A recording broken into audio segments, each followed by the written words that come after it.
इन्हीं ख्यालात में डूबा हुआ मैं खेतों से बाहर निकलकर एक छोटी सी नदी के किनारे किनारे तेज़ से चल रहा था। मुझे कुछ मालूम नहीं था कि मैं किधर जा रहा हूँ और आगे कहाँ और किस शहर में निकल आऊँगा, लेकिन इतना ज़रूर था कि मैं भारतीय पंजाब की पुलिस से काफ़ी दूर निकल चुका था। रात का अंधेरा खेतों मैदानों में उतर आया था। मैं नदी के किनारे एक जगह बैठकर मुँह हाथ धोने लगा। फिर मुँह हाथ भी धोया, पानी पिया, थोड़ा सा आराम किया। जब सांस ठीक हो गया तो नदी के किनारे किनारे चलने लगा। नदी आगे जाकर उसी तरफ घूम गई थी जिधर मेरे अंदाजे के मुताबिक जीटी रोड थी। चनाचे मैंने एक छोटी सी पुलिया पर से नदी को अबूर किया और दूसरी रात एक खुली जगह पर आकर चलने लगा। यहाँ फसल कटी हुई थी, एक तरफ कुछ दरख्त थे। मैं आगे निकल गया, सोचने लगा आखिर कब तक चलता जाऊँगा। मालूम करना चाहिए कि मैं किस तरफ जा रहा हूँ और आगे कौन सा इलाका आ जाता है, मगर वहाँ पर कोई आदमी नज़र नहीं आ रहा था जिससे मैं ये मालूम कर सकता। चलते चलते खेत ख़त्म हो गए और बंजर ज़मीन शुरू हो गई। यहाँ बैलगाड़ियों और माल मवेशी के गुज़रने के लिए रास्ता सा बना हुआ था। एक जगह कुछ फासले पर बहुत से दरख्त के झुंड नज़र आए, उनके दरमियान किसी ने आग रोशन कर रखी थी। पहले मैंने सोचा कि वहाँ जाकर किसी से पूछूं कि यह रास्ता किधर जाता है। फिर ये सोचकर रुक गया कि इस तरह खामखा शक पड़ सकता है कि आखिर मैं कौन हूँ जो इस तरह बग़ैर जाने बूझे इस इलाके में फिर रहा है। मैं दरख्तों के झुंड से हटकर आगे गुज़र गया। आगे एक गांव की कुछ रोशनियां सी नज़र आईं। मैं गांव की तरफ जाने के बजाय उसके पहलू से होकर आगे निकल गया, लेकिन मुझे बहुत भूख लग रही थी। ख्याल आया कि गांव में जाता हूँ, ज़रूर कुछ न कुछ खाने को मिल जाएगा, लेकिन मैंने इस ख्याल को दिमाग से निकाल दिया क्योंकि यह पाकिस्तान का गाँव नहीं था, हमारे दुश्मन मुल्क इंडिया का गाँव था, हिंदू सिखों का गाँव था और उनकी पुलिस मेरे पीछे लगी हुई थी। चंद कदम चला हूँगा कि अंधेरे में किसी चीज़ से ठोकर खाकर गिर पड़ा। जल्दी से उठा तो भैंस के टकराने की आवाज़ आई। ये कोई भैंस थी जो दरख्त के साथ बंधी हुई थी और काली होने की वजह से मुझे अंधेरे में नज़र नहीं आई थी। भैंस बैठी हुई थी मगर मुझसे ठोकर लगने के बाद उठ खड़ी हुई। मैं वहीं रुक गया और रात के अंधेरे में भैंस के जिस्म का जायज़ा लेने लगा। भैंस एक दो बार बोलने के बाद चुप हो गई थी। मैंने आगे बढ़कर उसकी पीठ पर हाथ फेरा और प्यार से चपकारा। भैंस ने अपनी दुम हिलाई। मैं उसके जिस्म को प्यार करता रहा, फिर बड़े आराम से उसके जिस्म पर हाथ फेरते फिरते उसके नीचे बैठ गया और उसके थनों को प्यार से सहलाने लगा। मुझे ख़तरा था कि कहीं भैंस मुझे दो लती न मार दे, क्योंकि जाहिर है वो किसी और के हाथों पर लगी हुई थी, लेकिन ये बड़ी शरीफ भैंस थी। उसने मुझे कुछ ना कहा और मैं उसका दूध पीने लगा। पहले तो उसका दूध ना निकला, फिर मेरे हल्क में नीम गर्म दूध की धारें लगीं। भैंस खामोश खड़ी थी।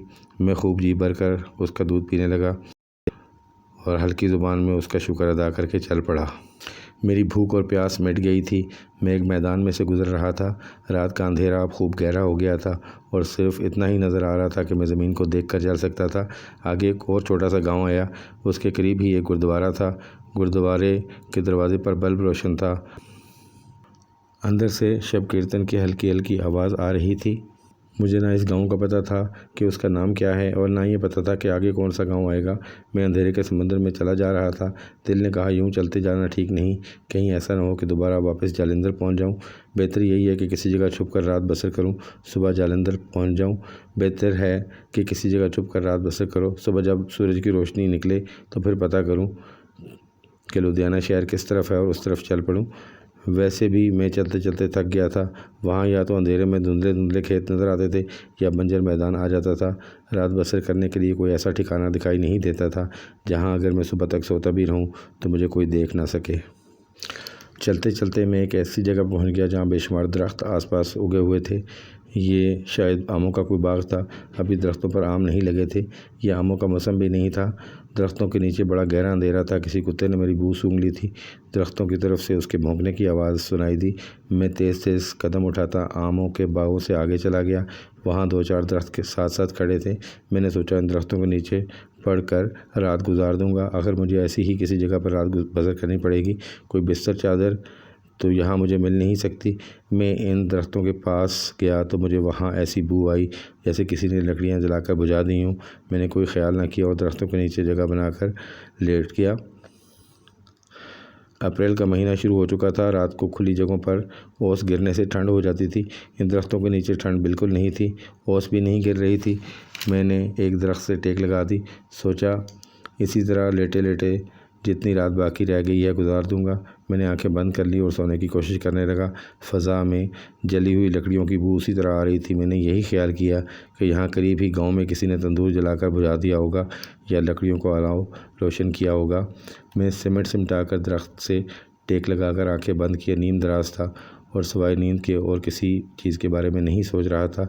मुझ पर कुछ देर बाद हल्की हल्की गुनूदगी तारी होने लगी।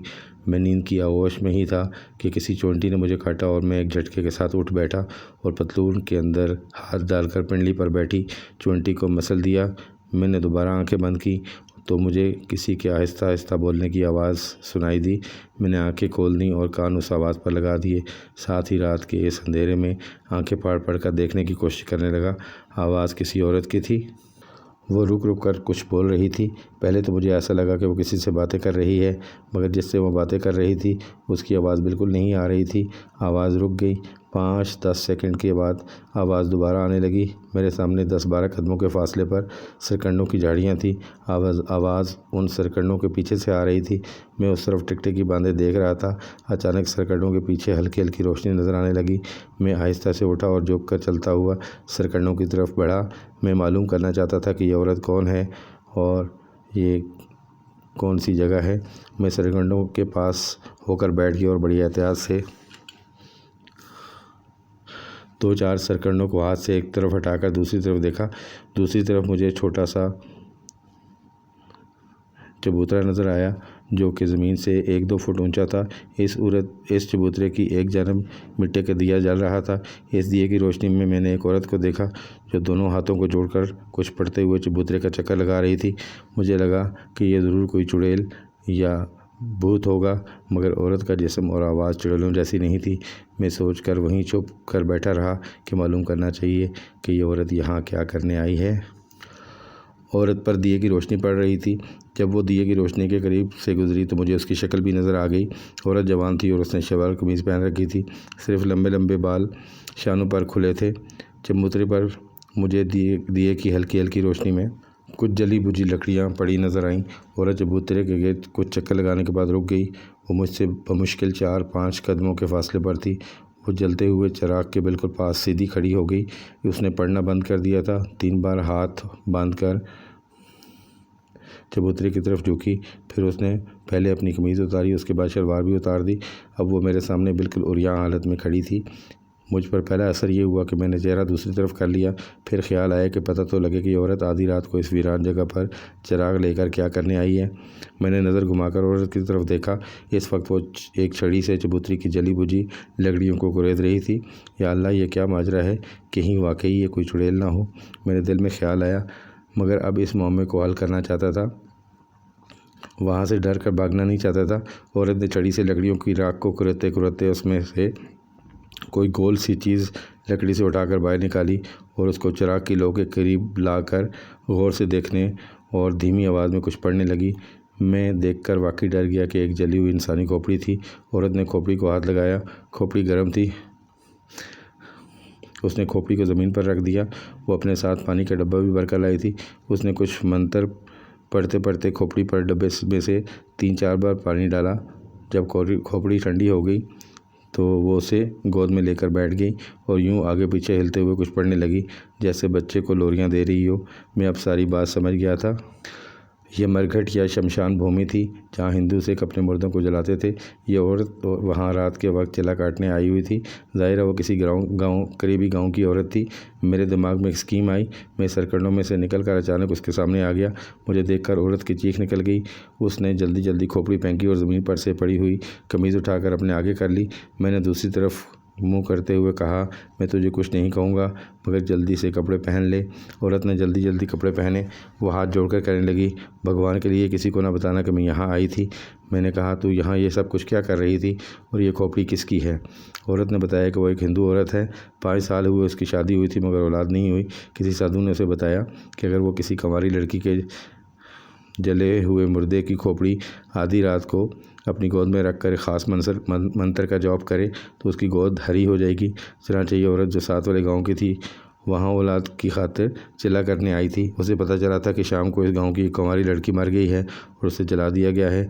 औरत मेरी मिन्नत समाजिश कर रही थी कि मैं गाँव में जाकर किसी के आगे इसका जिक्र ना करूँ, तो नहीं तो उसका चिल्ला भ्रष्ट हो जाएगा। मैंने उसे कहा, फ़िक्र ना करो, मैं किसी को नहीं बताता, क्योंकि मैं ख़ुद यहाँ परदेसी हूँ, लेकिन मेरी भी एक शर्त है। औरत ने कहा, क्या शर्त है? मैंने कहा, मुझे ये बताओ, ये इलाका कौन सा है और लुधियाना को जाने के लिए मुझे किस तरफ जाना चाहिए। फिर मैंने उसे बताया कि मेरी बस निकल गई थी और मैं यूं ही खेतों में चलते हुए रास्ता भूल गया हूँ। औरत ने कहा, तुम बड़ी दूर निकल आए हो, यहाँ से आगे कस्बा चोलियाँ आएगा, वहाँ से कस्बा ब्यास को जाने वाले यक्के मिल जाते हैं। ब्यास से तुम रेलगाड़ी में बैठकर लुधियाना पहुँच जाना। वो एक बार फिर हाथ जोड़ने लगी। मेरा जिक्र किसी गैर आदमी से भी न करना, नहीं तो मेरा औलाद की खातिर चिल्ला भ्रष्ट हो जाएगा। मैंने कहा, वादा करता हूँ मैं अपने किसी दोस्त से भी इसका जिक्र नहीं करूँगा। स्कीम मेरी यही थी कि इस औरत से किसी ऐसे गाँव या कस्बे के बारे में पूछा जाए जहाँ से मैं लुधियाना पहुँच सकूँ। चूँकि इस किस्म के चिले घर वालों और गांव से छुप कर राजदारी के साथ किए जाते हैं, इसलिए मुझे यकीन था कि ये औरत मेरे बारे में किसी को कुछ ना बताएगी। अगर किसी को बताएगी तो वह सबसे पहले ये पूछेगा, तो तुम आधी रात को गांव के बाहर क्या करने गई थी। मैंने औरत से इतना ज़रूर कहा कि इस किस्म के तोहमात से कुछ नहीं हुआ करता। घर जाकर अपने भगवान के आगे प्रार्थना करो, अगर भगवान की मर्ज़ी हुई तो तुम्हारे गोद ज़रूर हरी कर देगा। औरत हैरानी से मेरा मुंह तकने लगी। इसने मुझसे कहा, तुम मुझे हिंदू नहीं लगते, क्योंकि कोई हिंदू इस किस्म की बात नहीं कर सकता। मैंने झूठ बोलते हुए कहा, मैं हिंदू ही हूँ, बस वलायत का पढ़ा हुआ हूँ और इस किस्म के तोहमात को नहीं मानता। अब तुम वापस अपने घर जाओ। औरत ने चबूतरे पर जलता हुआ चिराग फूंक मार कर बुझा दिया और मेरे करीब होकर बोली, तुम इतनी रात कहाँ जाओगे, मेरे साथ क्यों नहीं चलते। मैंने कहा, हाँ, तुम्हारे साथ तुम्हारे गांव जाऊं और तुम्हारा खामद और गांव वाले पकड़कर मुझे मारना शुरू कर दें। औरत हंस पड़ी। उसकी हंसी से मुझे महसूस हुआ कि ये औरत ठीक औरत नहीं है। इसका सबूत भी मुझे फ़ौरन मिल गया। इसने मेरा हाथ पकड़ लिया और गहरी सांस लेकर कहने लगी, मेरे साथ आ जाओ, गाँव के बाहर एक कोठरी है, वहाँ चारपाई भी है, वहाँ तुम रात गुजार लेना। मैंने आहिस्ता से अपना हाथ छुड़ा लिया और उस औरत से कहा, तुम अपने गाँव जाओ, मैं किसी अगले गाँव में जाकर रात बसर कर लूँगा। ये कहकर मैं वहाँ से चल दिया। मैंने कुछ दूर जाकर वापस मुड़कर देखा तो अंधेरे में मुझे वो औरत नज़र आई। ज़रूर वो भी अपने गांव की तरफ रवाना हो रही होगी। हम मुझे चोलियाँ गांव की तलाश थी। रात के अंधेरे में मुझे ये गांव मिल सकता था। मैं एक बार फिर कोई ऐसा ठिकाना तलाश करने लगा जहां मैं रात गुजारता। एक जगह खेतों में मुझे रहट का चाक नज़र आया। सितारों की रोशनी में मुझे चीज़ों के हेवले साफ नज़र आ रहे थे। ये रहट था मगर खामोश था, कोई भी शख्स वहाँ मौजूद नहीं था। एक तरफ टूटा फूटा लकड़ी का तख्त पड़ा था। ये मेरे लिए तख्त या बिस्तर से कम नहीं था। मैं इस पर फ़ौरन लेट गया और इत्मीनान का गहरा सांस लिया। मेरे अंदर शमशान भूमि वाली औरत का ख्याल आने लगा। मैंने अपनी कुव्वत इरादी से इसको जहन से झटक दिया। मेरा मिशन एक मुक़द्दस जिहाद का मिशन था और मैं अपने जहन को नफ्सियाती आलूदगियों से पाक करना चाहता था। मैंने खुदा को याद किया, आंखें बंद की, मुझकर गुनूदगी तारी होने लगी। उसके बाद मुझे कुछ होश ना रहा। आँख तब खुली जब 2-3 कुत्ते ज़ोर ज़ोर से भौंकते हुए एक दूसरे के पीछे भागते करीब से गुजरे। मैं उठकर बैठ गया। अभी सूरज नहीं निकला था मगर आसमान पर सफ़ेदा सहर फूट रहा था। मशरक़ की तरफ सितारों की चमक बांध पड़ रही थी और नीली रोशनी की झलकियाँ नमूदार हो रही थीं। मेरे वहाँ से निकल जाने के लिए ये बड़ा अच्छा वक्त था। अगर मेरी आँख दिन निकले खुलती तो इस बात का इम्कान था कि राहट पर कोई किसान बैल लेकर आ जाता। मैं उठा और जिस शमशान भूमि वाली औरत ने इशारा करके गांव चोलियाँ का नाम लिया था उसी तरफ चलने लगा। सूरज निकलने तक मैं एक गांव के करीब पहुंच गया। खेतों में सिख हाल चला रहे थे। मुझे एक आदमी सर पर फसल या चारे का गट्ठा रखे गांव की तरफ जाता नज़र आया। एक सिख खेत में पानी लगा रहा था। मैं उसके करीब से गुजरा तो उसने एक निगाह मुझ पर डाली और फिर अपने काम में मसरूफ़ हो गया। मैं भी बेनियाज़ी से आगे गुजर गया। सामने से एक बूढ़ा लाठी टेकता चला आ रहा था। मैंने उससे पूछा, चोलियाँ गाँव यही है? वो रुक गया और बोला, यही है, तुमने किससे मिलना है? मैंने कहा, नंबरदार साहब से मिलना है। मिल लूँगा, मेरा ख्याल है वो घर पर ही होंगे। ये कहकर मैं नमस्ते कह के आगे बढ़ गया। मैं ठीक गांव में पहुंचा था। गांव की दूसरी तरफ कीकर के दरख्तों के नीचे कुछ यके खड़े थे। एक यके में 2-3 औरतें, एक हिंदू लाला और एक सिख देहाती बैठा था। कोचवान भी सिख था। उसने मुझे अपनी तरफ आते देखकर दूरी से आवाज़ दी, बाबूजी, ब्यासा जाना है तो आ जाओ। ब्यासा से मुराद ब्यास गांव या ब्यास का कस्बा या शहर था। जो कुछ भी था, मुझे वहीं जाना था। मैं यके में बैठ गया। यका चल पड़ा। कोचवान ने मुझसे 3 रुपये का किराया लिया। कोई 1.5 घंटे के नहायत तकलीफदेह सफ़र के बाद यके ने मुझे ब्यास नामी कस्बे में पहुँचा दिया। अब तो ये कस्बा एक शहर बन गया होगा, उस वक्त ये कस्बा ही था। यक्का ब्यास नाम के रेलवे स्टेशन के बाहर अड्डे पर जाकर रुका था। मामूली से देहाती स्टेशन की इमारत ऐसी थी कि हर जगह देहाती स्टेशनों की जैसे इमारतें हुआ करती हैं। मालूम हुआ कि देनी जाने वाली एक पैसेंजर ट्रेन 1 घंटे बाद आने वाली है। वहाँ मुसाफिरों का कोई रश नहीं था। टिकट पहले ही मेरे पास था। मैंने एक होटल के बाहर बैठकर बंद मक्खन खाया और चाय पी। कुछ देर वही बैठा रहा, फिर उठकर सिगरेटों वाले खोखे पर जाकर एक सिगरेट खरीद कर सुलगाया और स्टेशन की तरफ आ गया। गेट पर कोई टिकट चेक करने वाला नहीं था। मैं प्लेटफॉर्म पर आ गया। कच्ची ईंटों का प्लेटफॉर्म तकरीबन खाली पड़ा हुआ था। मैं एक बेंच पर खामोशी से बैठ गया। मेरी निगाहें माहौल का जायज़ा लेने लगी। वहाँ कोई पुलिस वाला नहीं था। थोड़ी देर बाद कुछ हिंदू सिख मुसाफिर वहाँ आ गए। प्लेटफॉर्म पर अपनी गठरियाँ और ट्रंक रख कर बैठ गए। कहीं से एक टीटी भी आ गया था जिसने रेलवे की वर्दी पहनी हुई थी। वो प्लेटफॉर्म पर इधर उधर फिरने लगा। इतने में पीछे की जानिब सिग्नल डाउन हो गया। गाड़ी आ रही थी। कुली भी पहुँच गए थे। पैसेंजर ट्रेन चक चक करती आ गई। सारे डब्बे 3rd क्लास के थे, सवारियों से भरे हुए थे। मैं एक डब्बे में घुसकर बैठ गया।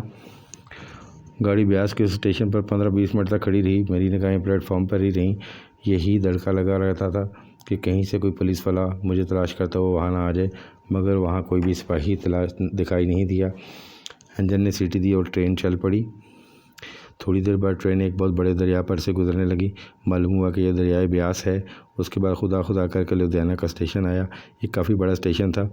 मैं डब्बे में ही चुप कर बैठा, दिल में दुआएं मांगता रहा कि कोई पुलिस वाला इधर ना आ जाए। प्लेटफॉर्म पर मुझे 1-2 वर्दी वाले सिपाही नज़र आए थे, मगर किसी ने मेरे डब्बे का रुख नहीं किया। ट्रेन यहाँ देर तक रुकी रही। आखिर वो चली तो मेरी जान में जान आई। पैसेंजर ट्रेन होने की वजह से एक तो वो हर स्टेशन पर रुकती थी और उसकी रफ़्तार भी ज़्यादा नहीं थी। चलती रही, चली गई। लुधियाना के बाद कई छोटे छोटे स्टेशन आए। फिर बड़ा शहर अम्बाला आ गया। यहाँ भी गाड़ी देर तक खड़ी रही। यहाँ से चली तो कहीं शाम के वक्त करनाल का बड़ा शहर आया। उसके बाद पानीपत और सोनीपत के शहर आए और वो भी गुजर गए। मालूम हुआ कि अब रोहतक का शहर आएगा। फिर गाड़ी दिल्ली पहुँच जाएगी। इस गाड़ी ने दिल्ली पहुँचते पहुँचते रात के 9 बजा दिए। दिल्ली के स्टेशन पर उतरते ही मैंने मोटर रिक्शा लिया और सीधा वाले साहब के दोस्त ज़ोहरुद्दीन के पास पहुँच गया। वो मुझे देखकर हैरान भी हुआ और मुझे जानने भी लगे कि मैं कहाँ चला गया था। मैंने एक फ़र्ज़ी कहानी सुनाकर उन्हें खामोश करवा दिया। मेरे पासपोर्ट पर दिल्ली का वीज़ा अगरचे लगा हुआ था, मगर जितने देर मुझे वहाँ ठहरने की इजाज़त थी उसकी मुद्दत गुजर चुकी थी। ज़ोहरुद्दीन साहब कहने लगे, मियाँ वीज़े की मुद्दत के बाद ठहरना जुर्म है। पुलिस तुम्हें पकड़ सकती है और मुझे भी परेशान कर सकती है। मैंने उन्हें कहा, अंकल आप परेशान ना हो, मैं कल वापस पाकिस्तान चला जाऊँगा। वो कहने लगे मियाँ जाती दफ़ा तुम्हें पुलिस स्टेशन पर रिपोर्ट करनी होगी।